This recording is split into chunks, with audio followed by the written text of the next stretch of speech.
మనకున్న ఈ చిన్న జీవితం ఒక నదిలాగా అనుకోండి. అలాంటప్పుడు ఒక నది ఎక్కడో కొండల్లో పుట్టి తన దారిలో అది ప్రవహిస్తూ ఉంటుంది. అలా ప్రవహిస్తున్నప్పుడు ఒకచోట కొంతమంది చేరి దీపాలు పెట్టి ఆ నదిని పూజిస్తారు. నది పోతూనే ఉంటుంది.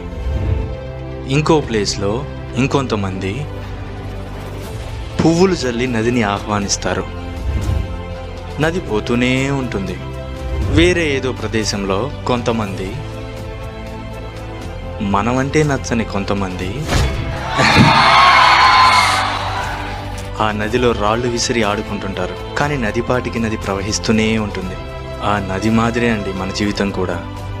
మనల్ని పూజించే వాళ్ళు ఉంటారు, మనల్ని ఆహ్వానించే వాళ్ళు ఉంటారు, మన పైన రాళ్ళు వేసేవాళ్ళు కూడా ఉంటారు.